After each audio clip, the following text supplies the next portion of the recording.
98 साहेबगंज विधानसभा चुनाव लड़ने और बिहार में बदलाव की तैयारी जनसुराज ने कर लिया है। इसी कड़ी में जनसुराज के युवा नेता सह साहेबगंज विधानसभा के संभावित विधायक प्रत्याशी सुधीर कुमार ने हुस्सेपुर रत्ती पंचायत के परनी छपरा में बिहार बदलाव सभा का आयोजन शनिवार को किया, जिसकी अध्यक्षता प्रखंड अध्यक्ष साहेबगंज रामजय कुमार ने किया। सभा में मौजूद लोगों ने अपने क्षेत्र के कई समस्याओं की शिकायत सुधीर कुमार से किया। उन्होंने लोगों से कहा कि तमाम समस्याओं पर गंभीरता से कार्य किया जाएगा। साथ ही उन्होंने कहा कि जनसुराज की सरकार बनने पर बिहार का चौमुखी विकास होगा, युवक युवतियों को रोजगार से जोड़ा जाएगा, बच्चों के लिए विश्व स्तरीय शिक्षा, किसानों को बेहतर खेती की व्यवस्था, बुजुर्गों के लिए 2000 रुपए पेंशन राशि, महिलाओं को भी तमाम जरूरी लाभ जनसुराज की सरकार में मिलेगा। देखिए ये खास रिपोर्ट। देखिए, हम लोग के पार्टी का निर्देश है कि हर गांव में जाके जनसुराज के बारे में बताना है। जो भी संभावित उम्मीदवार हैं वे लोग जहां लोग को जगह मिल रहा है वहां सभा कर रहे हैं। इसी क्रम में मैं आज हुस्सेपुर रत्ती पंचायत के परनी छपरा शिव मंदिर बाजार पर अपने तरफ से इस कार्यक्रम का आयोजन करा रहा हूं। यह एक पार्टी का जो कड़ी है उसी कड़ी के हिसाब से हम लोग काम करें। सभा की अगर आप बात करें, बिहार बदलाव सभा, ये अन्य पार्टी अन्य दल का क्षेत्र है, ऐसा लोगों का मानना है, और ऐसे जगहों पर इतनी भीड़ को इकट्ठा करना, लोगों को प्रभावित करना, क्या कहेंगे इसको लेकर? और जनता त्रस्त है। जो भी प्रतिनिधि इसके पहले हुए जाति के नाम पर, धर्म के नाम पर लोगों को बरगला के वोट लेते रहे हैं और जनता की समस्या ज्यों की त्यों है। तो भाई कितना दिन जनता को मूर्ख बनाइएगा। जनता बात को समझ चुकी है और इस बार साहेबगंज में भी बदलाव होगा, ये मैं आपको आश्वासन दे रहा हूँ। युवाओं, महिलाओं और साहेबगंज के विधानसभा क्षेत्र में आपका भी एक चर्चा बना हुआ है, इसको लेकर क्या कहेंगे? देखिए, अब पार्टी जिसको प्रत्याशी बनाए वो अलग बात है। हम लोग को जनता के लिए काम करना है और ईमानदारी से काम करना है। बीते दिनों प्रशांत किशोर का तैयार हुआ है पटना को, क्या लगता है लोकतंत्र को दबाने की? देखिए, सत्ताधारी दल गरीब की आवाज को दबाना चाहता है। गरीब का आवाज उठाता है तो उस पर FIR होना, गोली चलना, लाठी चलना ये आम बात है। लेकिन ये दमन ज्यादा दिन नहीं चलेगा, बदलाव होने वाला है और ये नवंबर में देखिएगा ये सभी की सरकारें जाएंगी और प्रशांत किशोर के नेतृत्व में बिहार में एक नई सरकार का उदय होगा जो सब पूरी तरह से खुशहाली लाएगा। मेरा नाम सुधीर कुमार है, संभावित प्रत्याशी जनसुराज से मैं भी हूँ और अगर पार्टी ने मुझे चाहा तो मैं उम्मीदवार बनूंगा। तो समय आ गया है इस उंगली से बटन दाबकर वो दाल भात रोज 500 के रोज पर नहीं जाना है, अपने आप में बदलाव लाना है। पंचायत चुनाव में खटिया बिछा के लोग इंतजार करता था कि कैंडिडेट आवे कुछ दे, वो सब देखा हुआ है आप लोगों का भी। वो सब बदलाव करना होगा। किसके लिए? अपने लिए नहीं, अपने बच्चों के लिए। अगर नहीं बदलाव आप लोग करते हैं तो जो स्थिति आजादी के बाद से आज तक मिली है वो स्थिति आपकी रह जाएगी। हमारे पर नेता कहते हैं कि मेरा कैंडिडेट आएगा, अगर वो साफ सुथरा नहीं हो, चरित्रवान नहीं हो, ईमानदार नहीं हो, आप उसे वोट मत दीजिए। आप नहीं दीजिएगा। हमको पसंद है, हो सकता है कि हमारे पर नेता गलत किसी को भेज दे, आप वोट मत दीजिए। अगर सही है तो अपने बच्चों के लिए, कल के भविष्य के लिए आप निश्चित जनसुराज को बैक छाप पर वोट करें। अध्यक्षता कर रहे हमारे प्रखंड अध्यक्ष रामदेव बाबू, नगर अध्यक्ष साहेबगंज के विजय पटेल बाबू, संभावित प्रत्याशी आदरणीय श्रीमती गीता सहनी जी, आदरणीय संभावित प्रत्याशी डॉक्टर मीरा कोमोदी जी, संदीप जी और उपस्थित साथियों, मित्रों, आज आप लोगों ने 2.5 घंटे तक जो अपना कीमती समय दिया उसके लिए मैं हमेशा आभारी रहूंगा। बस आप लोगों को इस बात का ध्यान रखना है कि भगवान भी उसकी मदद करता है जो अपने आप की मदद करता है।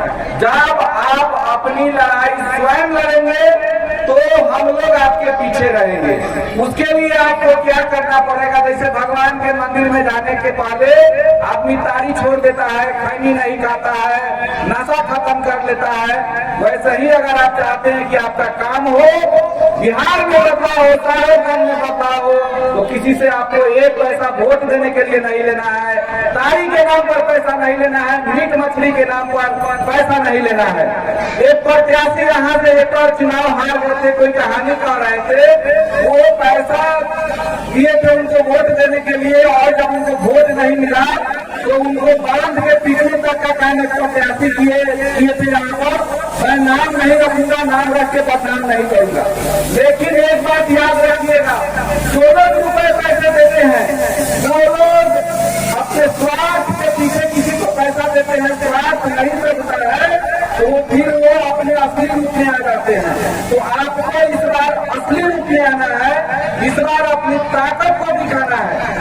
जमसुराज ने कहा है एक कार्ड का नाम बनाया जा रहा है परिवार लाभ कार्ड। जमसुराज का कहना है कि मेरी सरकार आती है और 20,000 रुपया प्रति परिवार अगर हर महीना आपको हम लाभ नहीं दिलवाए तो अगले बार हमारे पार्टी को भी वोट नहीं दीजिएगा। उसके हमारे पार्टी का उद्देश्य है कि 12 से 15,000 रुपया परिवार में एक परिवार का आमदनी कम से कम फिक्स करना है। इसके अलावा जो बुजुर्ग होंगे उनको 2,000 रुपए पेंशन देना है। इसके अलावा जो महिलाएं काम करना चाहेंगी, जो महिलाएं अपना व्यवसाय करना चाहेंगी, उनको 5 लाख तक रुपया का लोन हमारी सरकार दिलाने का काम करेगी। 4% वार्षिक ब्याज के दर पर, मंथली नहीं। अगर 1 लाख रुपया देता है, अगर कोई बैंक लोन देता है तो उस पर 4,000 रुपया 1 साल में सूद लगेगा।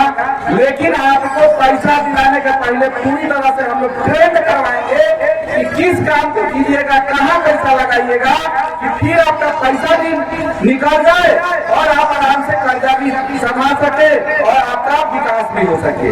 मित्रों, साहेबगंज की स्थिति है, मैं सरेआम बोलना चाह रहा हूँ। साहेबगंज में न अच्छे स्वास्थ्य की व्यवस्था है, न अच्छे स्कूल की व्यवस्था है। देखिए आपके सामने पहला से लेकर 8वां तक पढ़ाई होता है इस परनी छपरा स्कूल में। मैं पत्रकार भाइयों को भी कहूंगा, मात्र 2 रूम है। अगर बारिश का दिन आता है तो कैसे बच्चा 1 से 8 तक पढ़ता होगा? उसके बाद गर्मी में कैसे बच्चे पढ़ते हैं, जाड़ा में कैसे बच्चे पढ़ते हैं? अगर कोई यहाँ का जनप्रतिनिधि कहता है कि मैं इतना साल से विधायक हूँ और साहेबगंज इतना आगे जा रहा है, तो देख लीजिए आपके सामने आपका विकास दिखाई दे रहा है। जो स्कूल की स्थिति है, साहेबगंज के हर प्रखंड के, और 2 प्रखंड है यहाँ, साहेबगंज के दोनों प्रखंड के सभी पंचायतों की लगभग एक ही तरह की स्थिति है। दूसरा चीज है कि यहाँ पर कुछ लोग जीते हुए हैं, जो जनप्रतिनिधि बने हुए हैं पंचायत के, या जो और प्रतिनिधि बने हुए हैं, उसमें बहुत सारे अच्छे भी लोग हैं। लेकिन मैं बुरे लोगों को चेतावनी देना चाहता हूँ कि अगर आपने किसी के वृद्धा पेंशन का पैसा खाया, किसी के इंदिरा आवास का पैसा खाया, अगर कोई ऐसी चीज हो जो जनता से जुड़ा हुआ, अगर उसका पैसा खाने का आप लोग काम करिएगा तो सरेआम जनता के सामने लाके हम लोग बताएंगे कि आपका इतना रुपया था, इसमें से इतना रुपया खा गया है। अगले बार जनता आपको गद्दी से कान पकड़ के हटा देगी और बीच में आपकी क्या स्थिति होगी। आपके खिलाफ अगर किसी जनता ने आवेदन दिया तो मैं उसके साथ खड़ा होकर यहाँ से सुप्रीम कोर्ट तक के लिए लड़ने के लिए मैं तैयार हूँ। जनता की अदालत में भी लड़ूंगा और जरूरत पड़ेगा तो न्यायालय तक घसीट के ले जाऊंगा और जो भी खर्चा आएगा उसका वहन मैं करने के लिए तैयार रहूंगा। मित्रों, आपको क्या करना है इस बार बदलाव के लिए? आपको बदलाव के लिए इस बार नशा मुक्त होके, कौन सा नशा? जैसे मंदिर में जाने के समय नशा मुक्त होके जाते हैं, वैसे ही लोकतंत्र के मंदिर में अगर किसी को भेजना हो तो पावन पूरी तरह से होके, ये नहीं कि कोई पैसा दे तो रख लीजिएगा, मैं पैसा लूंगा ही नहीं, किसी का पैसा नहीं लेना है और इस बार बदलाव के लिए वोट दीजिए। अगले बार अगर आपके दरवाजा पर जाके कोई काम नहीं करता है तो कहिएगा। कुछ समस्याएं यहाँ के लोगों का हमने सुना है कि किसी ने कहा है कि मेरे दरवाजे पर नल जल बना हुआ है, आज तक हमको पैसा नहीं मिला है, कोई खा जाता है, उसका भी हम खुलवाई करवाएंगे। इसके अलावा कुछ आप हमने बोली है कि हमारी कुछ ऐसी समस्याएं हैं जिस पर लोग ध्यान नहीं देता है, या मतलब क्या बोलता है कि हमेशा हमको ठगने का काम करता है। तो 15 अगस्त के बाद हम लोग जन सुराज के टीम के साथ आके एक एक दरवाजे पर जाएंगे, एक एक आदमी का समस्या सुनेंगे, सबका आवेदन लिखवाएंगे। कलेक्टर से होने वाला हो, वीडियो से होने वाला हो, सीओ से होने वाला हो, कहीं भी काम होने वाला होगा, हम उसको ले जाके हम लोग आगे बढ़ते कराएंगे। लेकिन उसके लिए आपको भी साथ में चलना होगा। और आप हमेशा याद रखिएगा 12 बजे रात को भी अगर आपको हमारी जरूरत पड़ेगी, एक कॉल पर आपके पास पहुंचने का काम करूंगा। इन्हीं बातों के साथ जय हिंद, जय बिहार, जय जन सुराज। बदलाव कैसे होगा? तो बदलाव आप करेंगे, बदलाव हम करेंगे, लेकिन ये बदलाव होगा कैसे? तो जन सुराज जो नाम है पार्टी का, वह जन सुराज का मतलब क्या है? तो जन सुराज का मतलब है तो जनता का सुंदर राज कैसे आएगा? तो जनता का सुंदर राज आप लोग लाएंगे, और वह जनता का सुंदर राज लाता है कब? जब वोट गिरता है तब। उसी समय चयन करते हैं हम और आप, सब कोई उसी समय चयन करता है कि गलत चयन करे या सही चयन करे, निश्चित उसी समय हो जाता है। अब बात है कि निश्चित तो उसी समय हो जाता है, तो हम सही चयन कैसे करें या गलत कैसे हो जाता है?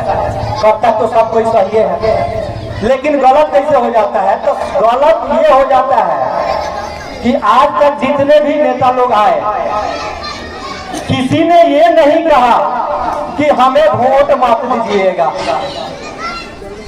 सब कोई कहता है कि ना हमें वोट दीजिएगा, लेकिन एक एकलौता ऐसा जन सुराज है जो जन सुराज के सूत्रधार है माननीय प्रशांत किशोर जी। वह कहते हैं कि अगर मुझे में अच्छाई लगे तो आप मुझे वोट दीजिएगा, अन्यथा वोट मत दीजिएगा। तो अच्छा लगेगा तो वोट दीजिएगा, अन्यथा मत दीजिएगा, वो अलग बात है। लेकिन अब रही बात कि सबसे 2 पॉइंट में बात बोलूंगा, विशेष कुछ नहीं। हमारी अच्छा समय कैसे आएगा? तो जब हमारे अंदर ज्ञान आएगा या शिक्षा आएगा। जब तक शिक्षा नहीं आएगा तब तक अच्छा समय नहीं आएगा। और हमारे जन सुराज के जो लीडर हैं प्रशांत किशोर जी, वह कहते हैं कि जितने भी बच्चे हैं हमारे बिहार के, गरीब हो चाहे अमीर हो, वह सरकारी स्कूल में पढ़ता है और आप अपने पॉकेट से सरकारी स्कूल का फीस जमा करते हैं। लेकिन अगर जन सुराज का सरकार बना तो आप अपने बच्चों को सरकारी स्कूल में नहीं बल्कि प्राइवेट स्कूल में पढ़ाइए, और उसका पैसा जन सुराज पार्टी के तरफ से दिया जाएगा। कब तक?